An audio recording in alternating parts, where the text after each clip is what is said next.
Hi, this is Dr. Gregory Sadler. I'm a professor of philosophy and the president and founder of an educational consulting company called Reason.io, where we put philosophy into practice. I've studied and taught philosophy for over 20 years, and I find that many people run into difficulties reading classic philosophical texts.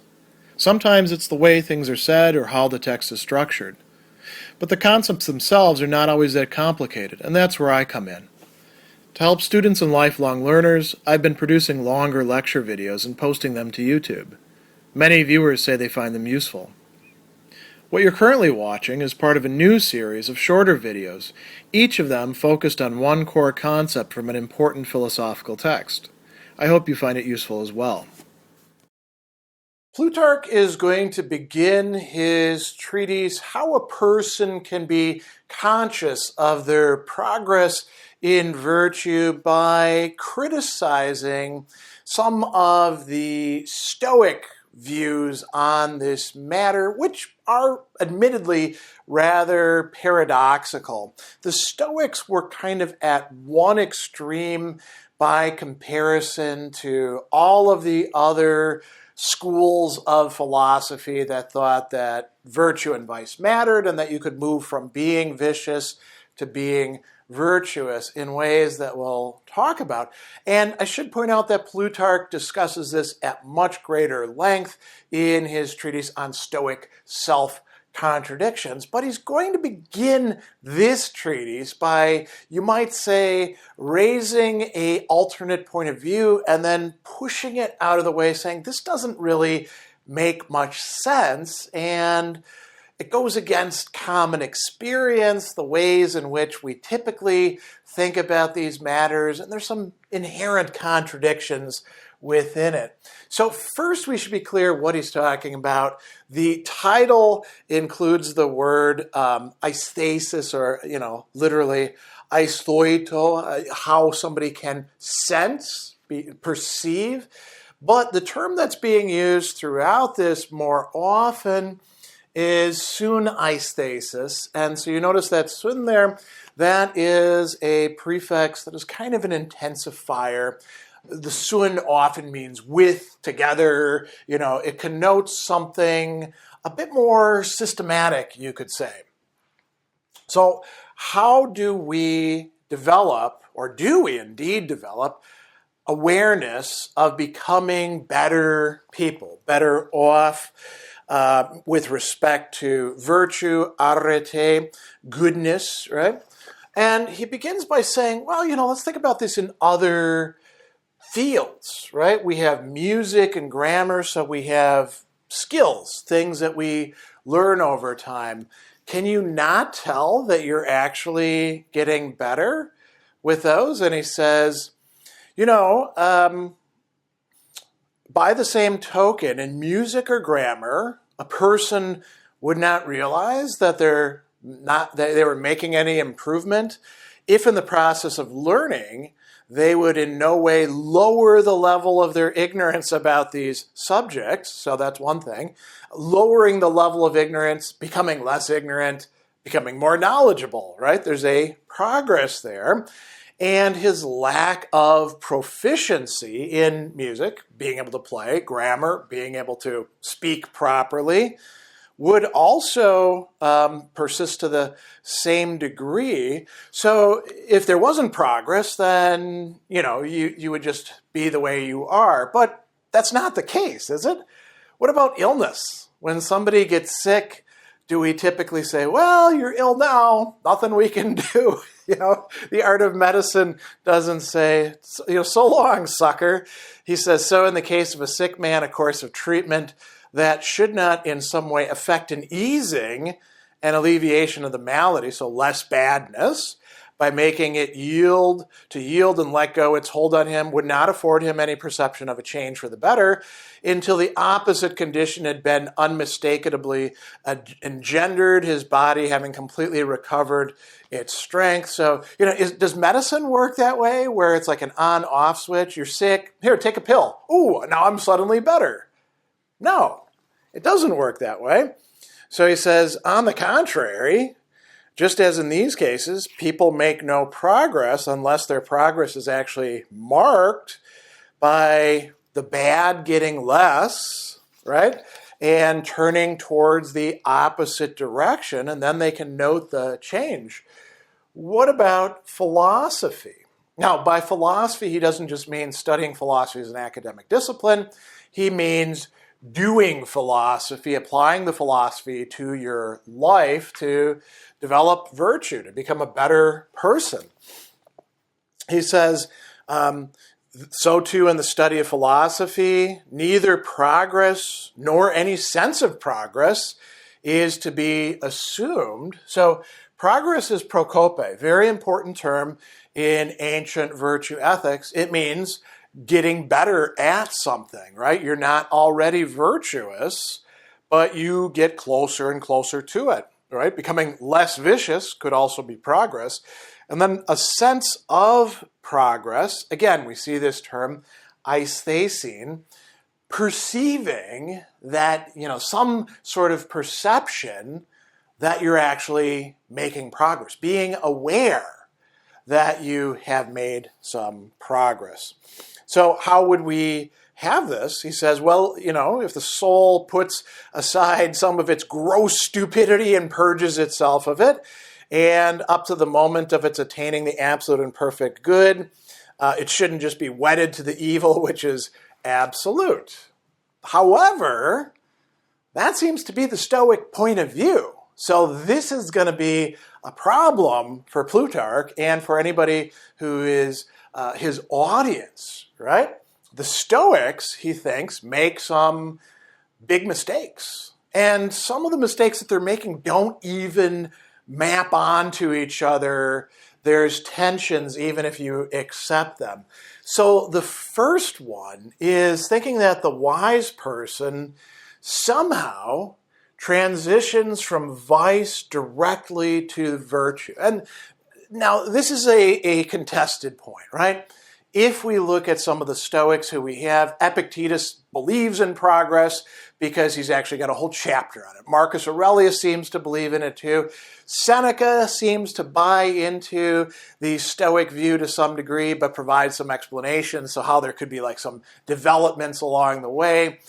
But some of the ancient Stoics did seem to teach that either you're vicious or you're virtuous, and you go from one to the other somehow in an instant, which seems to be rather unintelligible, right?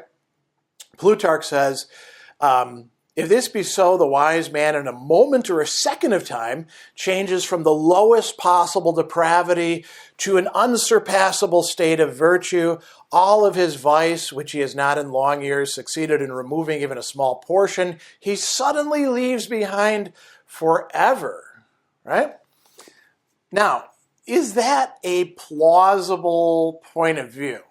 I mean, even if it was the case, do the Stoics actually provide any explanation for how that's supposed to happen? Plutarch thinks no. And then we get another interesting wrinkle. So he talks about the unwitting person, the dialetheuntos, right? The person who, the dia is like an intensifier, leleithontos. So the lethe, if you know your classical mythology, lethe is the river of forgetfulness, right? You dip people into it, they forget things. It also comes from a term which means not just forgetting, but being unaware of something. So this person would in fact become a good person, a totally virtuous person, but not know it.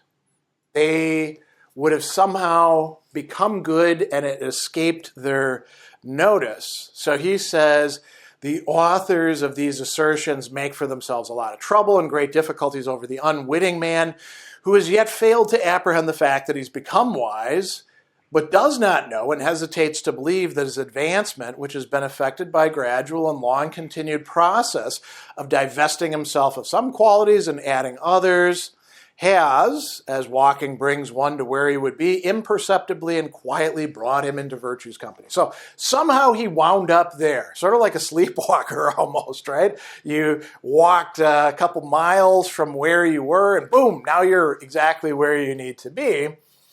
So, Plutarch says that's not going to work. First off, how can somebody not actually be aware of the progress that they're making, right?